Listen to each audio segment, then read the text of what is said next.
वो जाति का ग्वारा है, बिल्कुल का नहीं पढ़े। उसका नाम गोपाल चरवाहा है। गांव की समस्त जो गौएं हैं, बछड़े हैं, उनको चराने की उसको कुल परंपरागत सेवा है उसकी।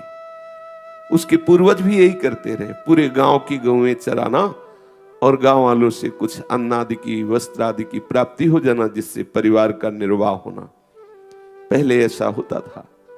जो धनी मानी जन होते थे वो सेवक रूप में रखते थे, तो गांव के जो लोग दे सकते थे सेवाएं, वो अपनी भी गौएं उसकी उसमें कर देते और उसको अन्न आदि देते, जिससे उसके परिवार का भरण पोषण होता। बिल्कुल पढ़ा लिखा नहीं, कोई आचार विचार नहीं कि ऐसे नहाना चाहिए, ऐसी ऐसी क्रियाएं करनी चाहिए शास्त्री। जब शास्त्र का ज्ञान नहीं, किसी भी तरह की कोई सत्संग नहीं, कोई भागवतिक वृत्ति नहीं, केवल गौ चराना, बिल्कुल अनपढ़ गंवार। कभी कभी वो गांव चला जाता, नहीं तो जंगल में ही गौएं चराता, और कई गौशालाएं थी, उन गौशालों में वो सेवा करता। कभी कभी अपने घर चला जाया करता।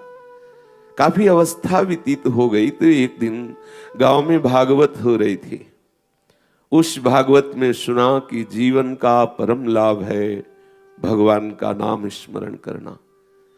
यदि भगवान का नाम स्मरण नहीं किया गया तो जीवन मृत तुल्य है, क्योंकि भगवान नाम जप से ही भक्ति का विशुद्ध प्रादुर्भाव होता है। जिन हरि भगत हृदय नहीं आनी, जीवित सब समान ते प्राणी। वो जीवित मुर्दा टहल रहा है जिसके हृदय में भक्ति नहीं, चाहे वो कोई भी हो, शरीरधारी। यदि हृदय में भक्ति नहीं है प्रभु के श्री चरणों की, तो तुम्हें दिखाई दे रहा है वो जीवित, लेकिन वो मुर्दे के समान है। उसकी जो श्वास चल रही है वो लोहार की धोकनी के समान है। उसके जो नेत्र हैं, जैसे मोर पंख में नेत्र हैं लेकिन देखने के काम नहीं आते, तो वो नेत्र उसके मोर पंखे के समान व्यर्थ हैं। नैनन संत दृश्य नहीं देखा, लोचन मोर पंख कर लेखा।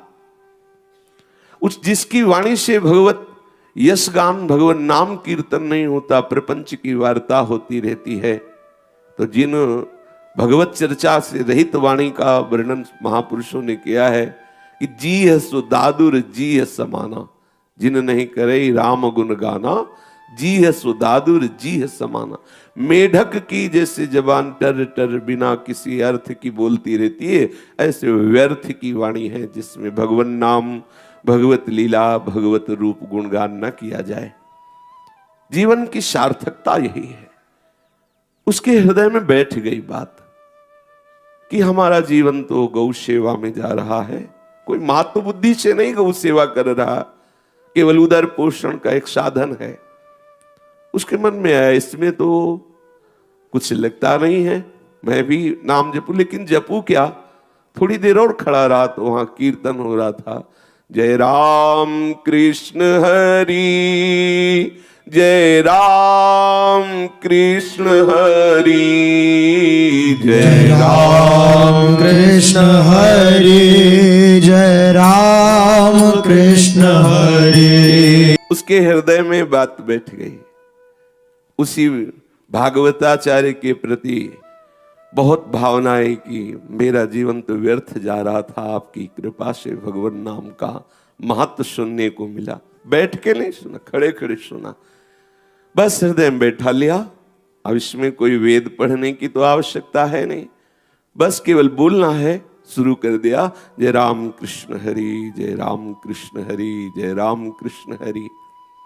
अब जो और चरवाहे लोग थे उसका उपहास करते हैं, राम कृष्ण हरि बोलता है, राम कृष्ण हरि बोलता, वो उपहास को सहता, ना बोलता किसी से, बस हृदय में बैठ गया। देखो वही सबसे बड़ा ज्ञानी है, वही सबसे बड़ा धर्मात्मा है, वही सबसे बड़ा तपस्वी है, जो निरंतर अपनी जिह्वा से नाम जप करता रहता है, किसी भी कुल का हो। श्रीमद् भागवत में वर्णन आया है कि उसने सारी तपस्या कर ली, उसने वेदों का अध्ययन कर लिया, उसने सारे तीर्थों का अवगाहन कर लिया, जिसकी जिह्वा पर हे हरि आपका नाम विराजमान है। भले वो चांडाल हो, स्वपच हो, अहोबत स्वपच तो गरियान, या जिह्वाग्य वर्तते नाम तुभ्यम। कब दयानिधि रीझ जाते हैं कहा नहीं जा सकता, एकदम गंवार आदमी है। लेकिन कृपा सिंधु की कृपा हुई, उसके हृदय में नाम प्रियता जागृत हो गई। काफी समय व्यतीत, अब तो उसकी जिह्वा अनवरत बिना किसी विक्षेप के बस राम कृष्ण हरि, राम कृष्ण हरि, राम कृष्ण हरि गाय चराता। और हर समय अब तो घर जाना भी अच्छा न लगने लगा। एक दिन गांव के कई लोग उसका उपहास कर रहे थे और वहीं से एक महात्मा जा रहे थे।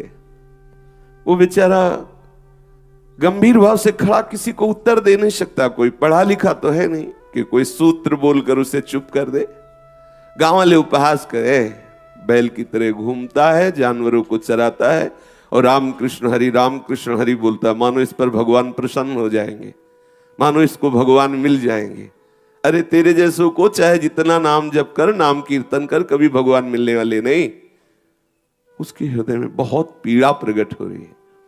जब कोई आस्थावान पुरुष डगमगाता है तो भगवान कोई न कोई रूप रख करके आते हैं, उसे संभाल लेते हैं। किसी संत के रूप में, किसी मित्र रूप में, किसी शास्त्र रूप में। वही चैप्टर सामने खुल जाएगा जिससे आपकी पुष्टता हो जाएगी। भगवान संभालते हैं।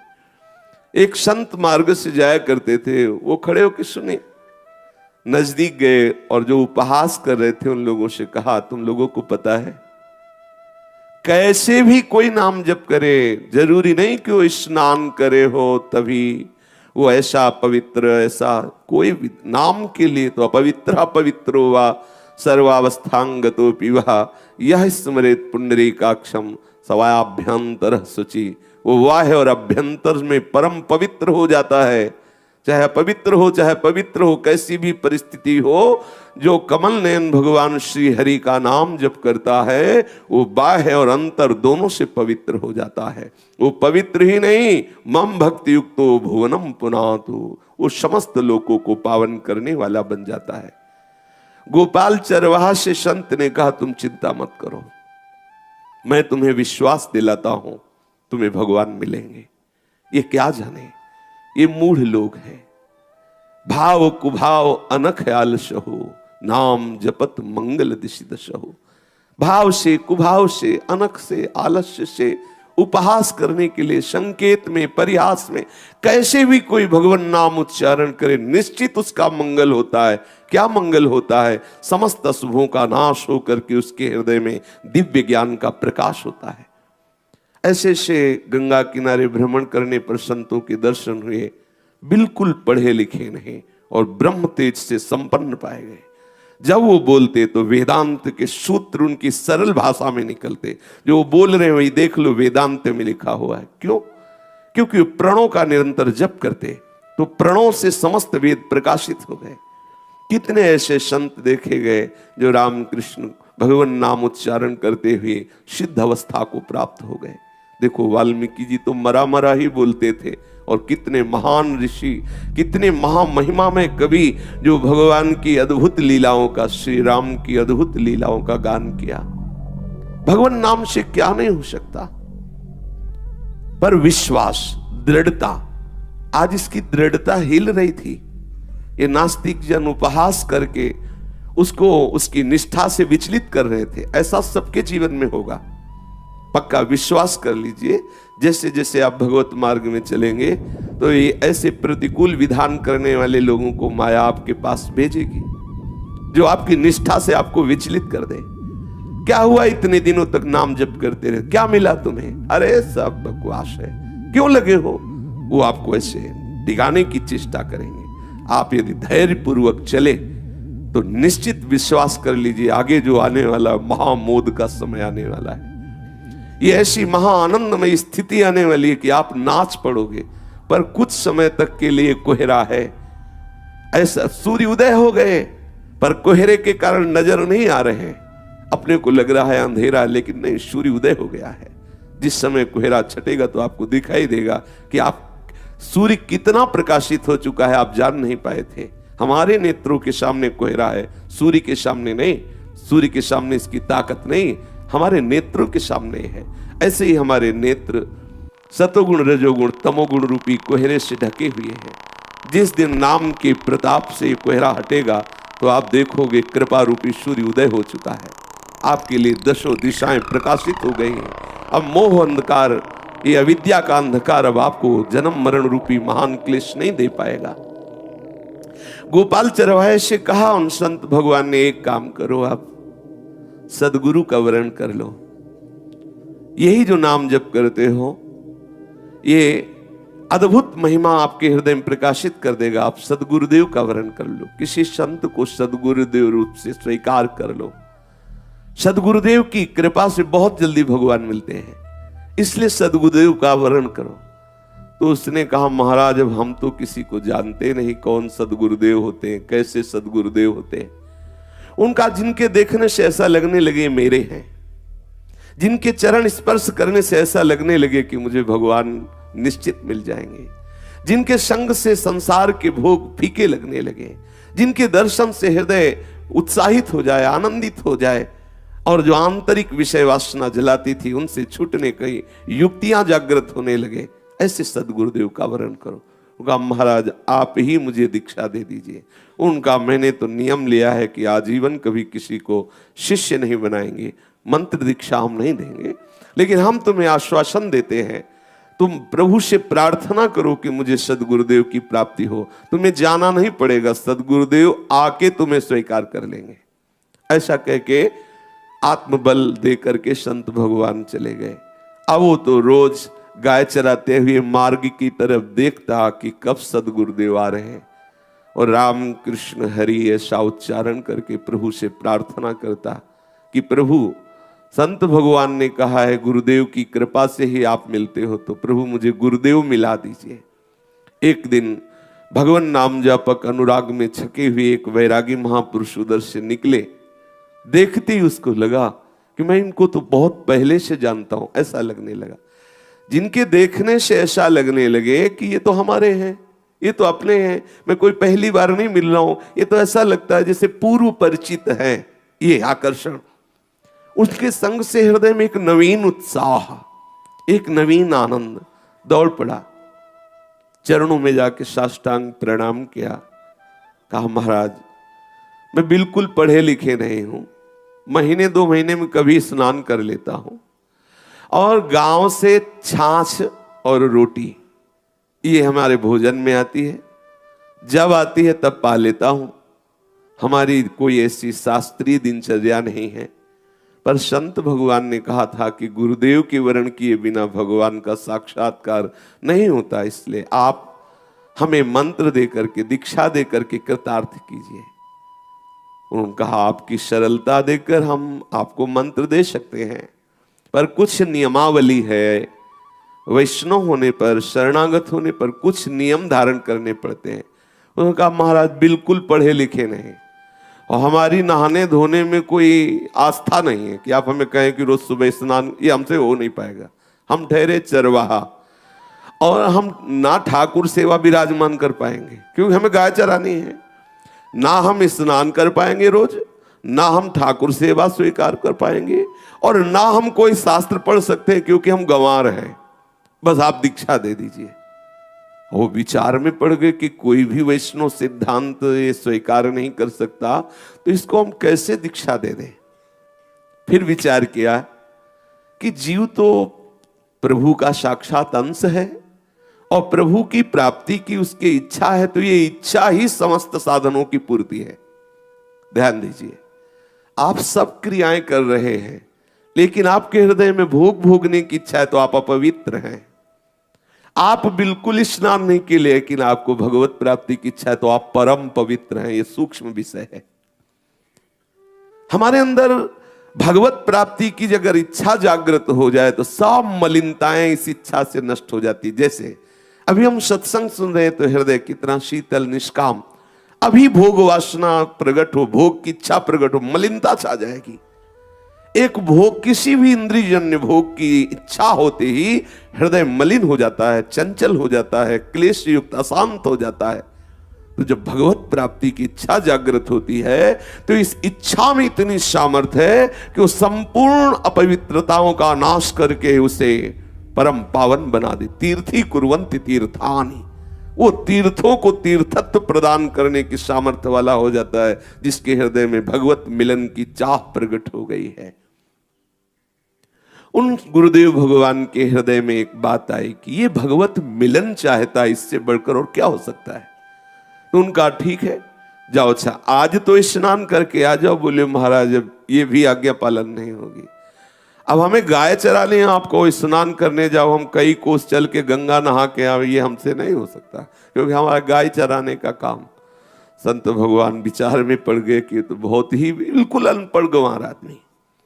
अच्छा मैं तुम्हें भगवान का मंत्र देता हूं, लेकिन एक नियम तुम्हें स्वीकार करना पड़ेगा, अगर ये नियम स्वीकार नहीं किया तो मंत्र नहीं देंगे। तो उनका जी एक नियम तो कोई बता दो, वो स्नान करने वाला ना हो, शास्त्र पढ़ना ना हो और ठाकुर सेवा ना हो, तीन के सिवा और आप बता दो जब। फिर वो विचार में पड़ गए कि ठाकुर सेवा भी नहीं, शास्त्र स्वाध्याय भी नहीं, स्नान भी नहीं।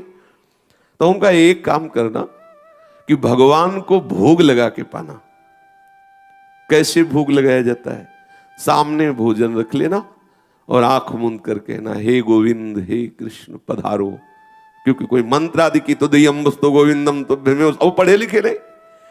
आप कहना कि हे कृष्ण हे करुणामय, आप कृपा करके पधारो और जो हमारे पास रूखा सूखा है आप पाओ, और थोड़ी देर आप देखना और भगवान को पवा के फिर पा लेना। हाँ ये बात हो जाएगी, क्योंकि इसमें कोई नहाना धोना नहीं, कोई ऐसा, हाँ ये ठीक है। अब वो सरल हृदय का जितनी बात स्वीकार करता, बिल्कुल ठीक उसको निर्वाह करने वाला। गुरुजी तो उसको मंत्र दिया, श्री तुलसी जी की कंठी धारण कराई और कहा बेटा बस खूब ये मंत्र जपना, और इसके बाद ऐसे जब प्रसाद पाना तो ठाकुर को भोग लगाना। अब वो तो केवल भाव के लिए बोले थे कि आंख मूंदना और भगवान पाएंगे। अब उसके पास रोटी और छाछ, जो मठा है उसे छाछ कहते हैं, गांव से 4-6 रोटी आ जाती और छाछ आ जाती। और एक रज के पात्र में छाछ रख के और एक पत्ता में रोटी रख के आंख मूंद के बैठा, हे गोविंद हे कृष्ण पधारो। गुरुदेव ने कहा है कि आप पाओ भोग तब हम पाएंगे। थोड़ी थोड़ी देर में आंख खोल के देखता, वैसे ही छाछ और रोटी रखी मिलती। अब शाम हो गई, लेकिन गोविंद पद, उन गुरुदेव का मतलब था भाव से समर्पित करना। वो सीधा साधा आदमी समझा कि भगवान को पवा के पाना, भगवान आएंगे उनको पवाएंगे, हम भी पालेंगे। उसके हृदय में बात बैठ गई।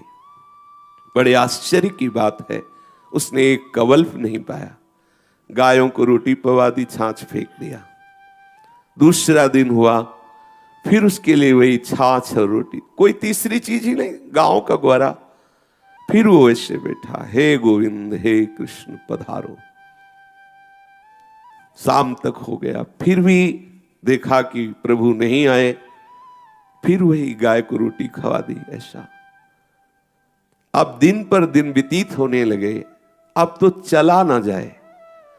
27 दिन व्यतीत हो गए, लेकिन उसने ना एक कवल पाया, ना एक बूंद छाछ पी। गुरुदेव ने कहा है भगवान को पवा के ही पाना है, और जो गुरुदेव ने मंत्र दिया, नाम दिया, उसका सतत चिंतन कर। अब तो चला न, 27 दिन हो गए, चलना मुश्किल हो गया।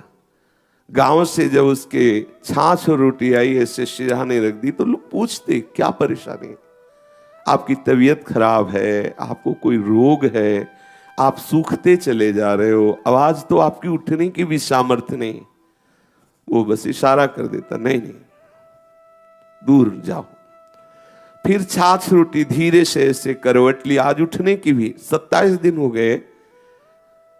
प्रभु से प्रार्थना की, प्रभु अब चाहे प्राण निकल जाए, पर मैं गुरुदेव को एक नियम की बात स्वीकार की है, गुरुदेव की एक आज्ञा पालन करने की बात स्वीकार की है।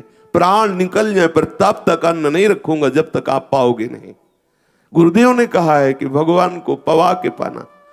भोग का तात्पर्य है भगवान को पवा के पाना। सीधा साधा आदमी अब अश्रु प्रवाह हो रहा है, बार बार भाव से पुकार रहा है, प्रभु आ जाओ पालो।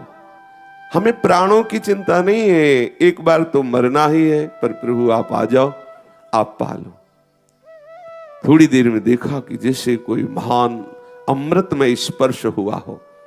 उस गोपाल चरवाहे ने देखा कि इंद्र नीलमणि अंग की कांति है, नव किशोर अवस्था है, फेंट में बांसुरी, बिल्कुल चरवाहा रूप ठाकुर जी का। नटवर बपू जैसे अपने ब्रज में गाय चराने श्री ठाकुर जी महाराज सखाओं के साथ जाते, ठीक वही चरवाहा रूप जैसा। और देखा, अरे ये तो इतने तेजस्वी प्रभु ही हो सकते। प्रभु ने उठाया, उसको बैठाला और बोले, देखो मैं आ गया। और वो सूखी रोटी और छाछ प्रभु पा रहे। फिर उसी का बचा हुआ उच्छिष्ट जो प्रभु ने पाया, अपने हाथ से गोपाल को पवा रहे। जैसे ही उच्छिष्ट पाया, उसके समस्त अनंत जन्मों के अशुभ संस्कार नष्ट हुए, दिव्य उसके नेत्र खुले। देखा सच्चिदानंद प्रभु विराजमान, अद्भुत आनंद। बार बार गुरुदेव के चरणों में प्रणाम कर रहा है। गुरुदेव, वो संत सच्ची बात कहते थे कि गुरुदेव के बिना भगवान नहीं मिलते। देखो आपने कृपा की और भगवान मिल गए। भगवान ने कृपा करके उसे उपदेश किया कि तुम जैसा कर रहे हो ऐसा ही नित्य करो, मैं रोज तुम्हारे साथ प्रसाद पाऊंगा आके। और अंत में उसका जब शरीर छूटा, वो गोप सखा होकर भगवान की नित्य सेवा में पहुंच गया। जो भगवान नित्य लीला बिहारी हैं, उनका नित्य सखा भाव प्राप्त करके उनकी नित्य सेवा में, नित्य खेल में सम्मिलित हो गया, क्रीड़ा में सम्मिलित हो गया। बोलो क्या पढ़ा लिखा? एक निष्ठा। श्रवण किया, भक्ति प्रारंभ होती श्रवण से। श्रवण सुजस सुनी आयो प्रभु भंजन भवभीर। श्रवणम, सबसे पहली भक्ति श्रवण। कहीं भी किसी को अगर भगवत लाभ प्राप्त हुआ है, मति कीरति गति भूति भलाई, जब जे जतन जहां जे पाई, सो जानो सत्संग प्रभाव, लोक हूं वेद नानु पाओ। करुणा सिंधु प्रभु की जब अपार कृपा होती है, तब सत्संग प्राप्त होता है। राम कृपा बिनु सुलभ न सोई, बिनु सत्संग विवेक न होई। भगवान जब कृपा करते हैं तो सत्संग मिलता है। हमारा सत्संग से जो परम लाभ मिलना चाहिए वो इसीलिए नहीं मिल पा रहा है कि हम बात को दृढ़ता पूर्वक पकड़ते नहीं हैं और साथ में कुसंग करते रहते हैं, इसीलिए हमें लाभ नहीं मिल पा रहा। यदि हम सत्संग की एक भी बात दृढ़ता पूर्वक पकड़ ले, प्राण चाहे निकल जाए, हम वो बात ना छोड़े, तो ठाकुर जी का अनुभव हो जाएगा, समस्त वासनाएं क्षीण हो जाएंगी।